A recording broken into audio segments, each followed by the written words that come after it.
So is Modi going to win the next election? 100%. 100%. No doubt.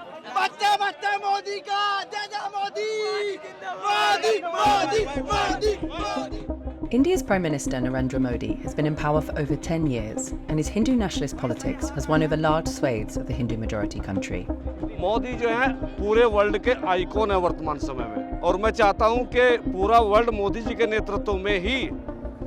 But critics of Modi and his BJP party say his government has become increasingly authoritarian, fracturing the country down religious lines and threatening India's secular democracy. Without a shadow of doubt, there is a huge societal shift where this country has turned hateful. Social media they have taken over, mainstream media they have taken over. The indoctrination is certain. Over the past decade, the space for freedom of speech has been shrinking, while disinformation and hate speech has exploded on social media, at times provoking all-out violence. वैसे एक ने fire कर दिया जिससे मेरे चेहरे पे गोली लगी और मेरा पूरा चेहरा डैमेज हो गया. And today, reporting on the origins of disinformation has its consequences. You're a Guardian ISIS bride. I shudder to think what these Islamists must be thinking and want to do behind closed doors. Fire your Hindu-phobic employees, Guardian. As India goes to the polls, how is fake news and censorship shaping the outcome of this election? What you get to say, how you get to say, how much you get to say has been constantly going down. One slip and we know that we are done for.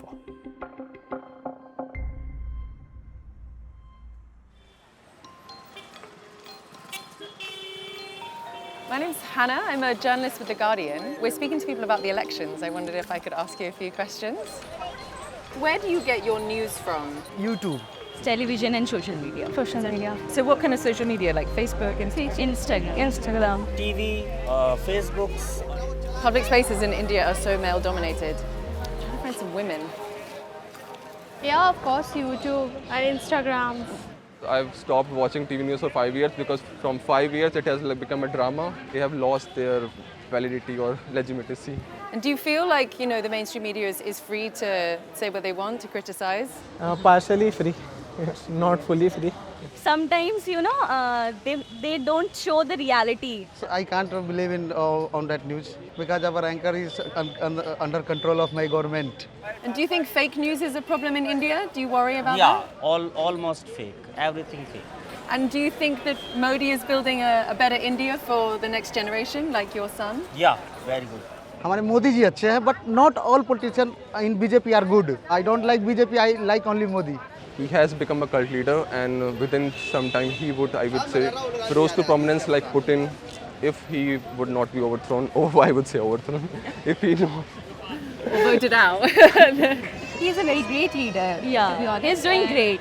I think so. Yeah? No, that's good to know. Thank you. Bye. Right, guys, have a great day. As more Indians turn to social media for their news, influencers online are playing a critical role in shaping political opinion. India's right wing have a vast, well-organised online network pushing out content, while critics of the government have faced harassment and arrest. To understand what this means for dissenting voices, we meet with Akash Banerjee, founder of the YouTube channel, The Deshbag. This is nothing spectacular. It's a very small little office that we have. It's bare bones, but does the job. So how long have you been doing Deshbag? 5.5 years now, yeah. We got influenced with American late night television shows also, the Stephen Colbert's of the world. Right, yeah, that was definitely the vibe I was getting from watching your videos, and that's how people are going to talk although about we can't, if we start doing that, we'll be in jail the next day. Of course, yeah. But in that genre, we knew that television is not going to happen. So we said, can we try this on YouTube? Rolling. 3, 2, 1 and cue. Electoral bonds को लेकर काफी गहमा गहमी है. Akash is one of the few voices who still dares to critique the Modi government. His channel has more than 4 million subscribers. News और information बांटने के हर platform पर complete censorship हासिल करने की चेष्टा चल रही है. एक डिजिटल तानाशाही जहां सवाल पूछना पॉसिबल ही ना हो. काश ये सब में जो कह रहा होता वो क्लिकबेट होता, लेकिन अगले 1 साल में ही हो सकता है it could be the end of the देशभक्त. I think satirists in India are really treading very thin ground, because in India what has happened is you've had an appropriation of the religion by the politician. You're talking about religious identity, us versus them, and how we are in danger. और पहले जब उनकी सरकार थी उन्होंने कहा था कि देश की संपत्ति पर पहला अधिकार मुसलमानों का है। क्या आपकी मेहनत की कमाई का पैसा घुसपैठियों को दिया जाएगा? आपको मंजूर है ये? Day in, day out, pushing hate, pushing us versus them, pushing the narrative. It's made India into this hate pot. And what kind of role do you think YouTube is going to play in this coming up election? What role will it play, or what role will it be allowed to play? Had it not been for the Supreme Court, the government today would already be running a fact check unit where the government would decide what is the truth and what is not. Tomorrow somebody might not be happy with my episode and he'll write to me. And if he's not satisfied, then he can drag me to the appellate body, which of course is controlled by the government, and say that no, this episode was not in good taste, or maybe it is against the national interest. So basically what will happen is a lot of content creators I see post 2024 elections will get buried in paperwork. One slip, and we know that we are done for. While channels like the Desh-backed fear being silenced, other YouTubers and social media influencers more sympathetic to Modi have been personally rewarded by the Prime Minister. आपका content आज पूरे भारत में जबरदस्त impact create कर रहा है। लोकसभा के चुनाव होने जा रहे हैं। आप ये मत सोचिए कि आज का ये इवेंट इसके लिए है। Some of these influencers have pushed the BJP's agenda, used inflammatory language, and in some cases spread misinformation. Hate speech and disinformation have become so widespread that several fact-checking websites have been set up to tackle the problem. I think India is producing a lot of disinformation. Also, the mainstream media here is definitely pro-government. So it is far more easier to carry out a campaign using disinformation because there's no one to oppose it. Alt News was created in 2014, and the team works daily to expose disinformation and fake news. They face harassment from the authorities and relentless trolling from the right wing. As we meet the team, they're working on a story about one influencer, Khushbu Pandey, who's accused of inciting violence against Muslims. She was invited to this Hindu religious rally where she gave a speech. So she's basically asking, like, the Hindus need to be united to take back everything that was taken away from us. And she gives the example of Israel and how it has destroyed like 50 mosques in within a month. And if they can do it, why can't we? And how much of a kind of real life impact do you then see as a result of the hate speech, misinformation that you're tracking? The most immediate effect is, let's say after a speech, in all probability there is going to be some sort of like a violent attack on some Muslim shop or somebody's house. This is the most immediate effect. For the BJP to thrive, there has to be the idea that Hindus are in danger. Hindus are not in danger in this country. But to drive that narrative, you need certain amount of misinformation, disinformation, hate speech. So you weaponize these things on social media. So there is a political necessity behind doing this. Every issue in the news cycle is managed through disinformation, through propaganda. And so social media is dictating news cycles to such a huge degree these days. They even show off their friendship on social media. People who are putting out just abject amount of disinformation. They are meeting ministers and they're in the same parties as the anchors, the influencers and the ministers. So it is like one whole happy family. How difficult does that make your job as fact checkers competing with this disinformation which is being spread so quickly across different networks? Yeah, fact checkers have an important job to do and we should do our stories as fast as possible. But we also don't want to get our stories wrong because number one, there's a legal threat. Number two, the only thing that we have is our credibility. It is so easy to then tarnish an organization, oh, they got this story wrong, let's not believe anything there. So we have to be doubly careful because it's so easy to make us part of the story. Does it sometimes make what you do at Alt News feel almost like a kind of overwhelming or almost futile task given the scale that you're dealing with? We know it's not futile because the amount they attack us. I don't think there's ever a day when they wake up without being angry at us. So no, definitely not futile. Overwhelming sometimes, yes, because we are starting to see a side of humanity that we didn't think that we'll see. A kid who's 14 years old, let's say, today if they switch on a TV channel, a news channel, there's not one channel that they can switch on which is not peddling hate. Social media they have taken over, mainstream media they have taken over.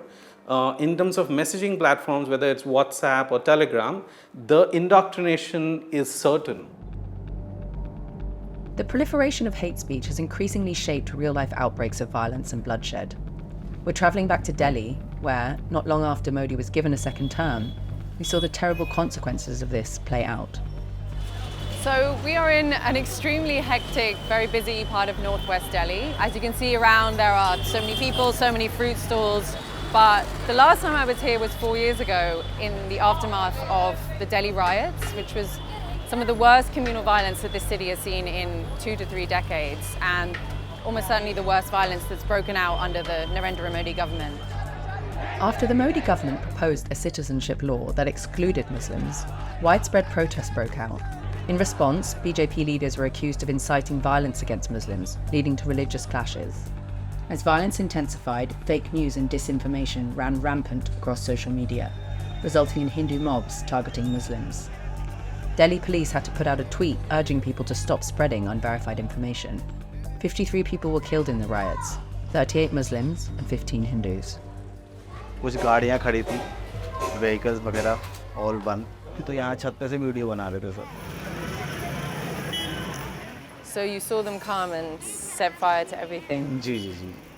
नहीं, ये वाला मकान बच गया था क्योंकि ये और दूसरी कास्ट का था. So it was the Muslim properties that was targeted? हाँ, all damage. Okay. हम लोग अभी बाहर निकलते तो हम लोगों को डर लगा रहता है हमेशा कि मतलब कहीं कुछ हो ना जाए हमारे साथ. डर हमेशा हमारा.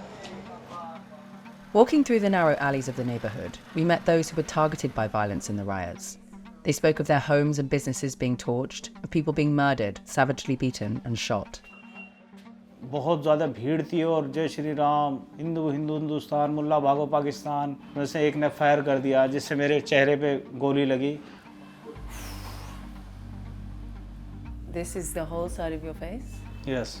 एक मेंटलिटी ऐसी बना दी गई है इन लोगों की, ऐसा ये सोशल मीडिया के माध्यम से उनको इतना डर दिखा दिया गया कि मुसलमानों से खतरा है, पहले इनको बाहर भगाओ, पाकिस्तान भगाओ. वो सोशल मीडिया के माध्यम से उनको सच समझती है, जो भी फेक न्यूज़ चलाई जाती है उनको सच समझती है और वो इस तरह के काम करती है.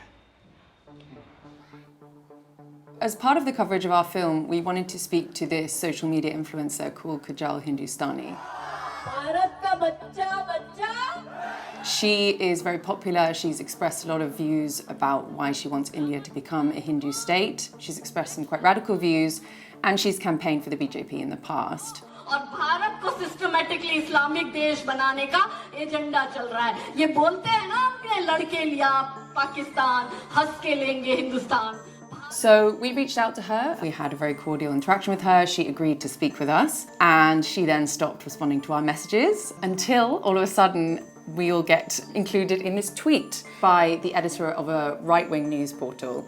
Guardian seems to have bought into the illusion sold by Congress that Hindus are divided and can be exploited. Amar Khan, who's the journalist I'm working with, has been hounding Kajal for an interview on behalf of the Guardian. It is a bit funny to me that they thought they could get to one of my sisters without me knowing. If anyone else has been contacted by these jokers, they should be careful. In fact, I would not be surprised if their endgame is to fan violence. Within hours of this tweet, an article was published which included pictures and full bios of our team. The article claimed we were anti-India and anti-Hindu. It led to days of trolling, with people calling us Islamist sympathisers and demanding our removal from the country. We contacted the article author for an interview, but she declined to speak. Given the difficulty that we've had in getting prominent right-wing voices and social media influencers to sit down and talk with us, we've decided to go to Meerut in western Uttar Pradesh, which is the real Hindi heartland, and it's where Modi will be holding his first major political rally of the campaign. We're really interested to talk to voters to understand how, the kind of narratives we've been seeing circulated on right-wing social media is filtering down to the ground.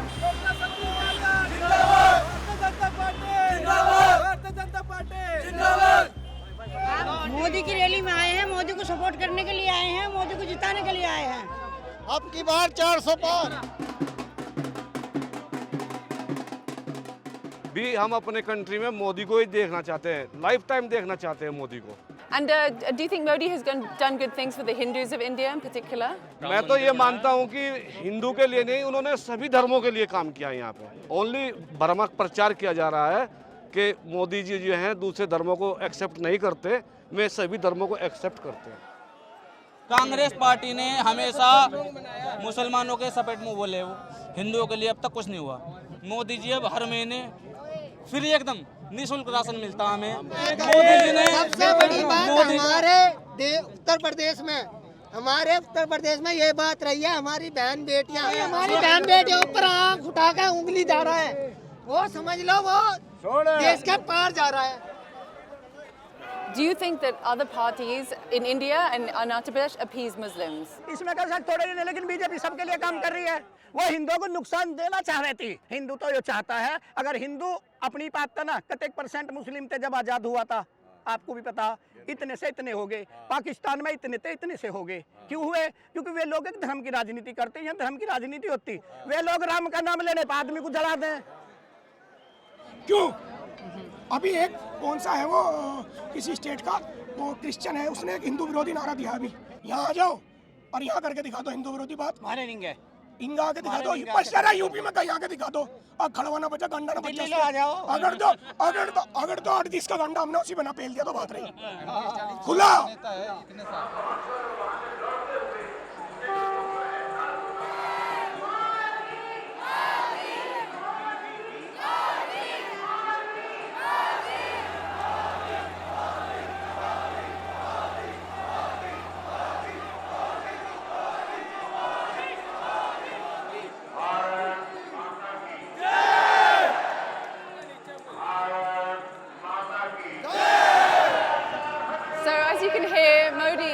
On stage behind us.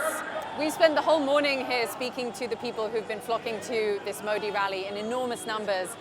And one of the things that's been very striking is how religion is at the forefront of people's minds when it comes to politics. And so we can really see how, you know, these narratives that are circulating online are filtering down onto the ground and making religion one of the most pivotal issues in this election.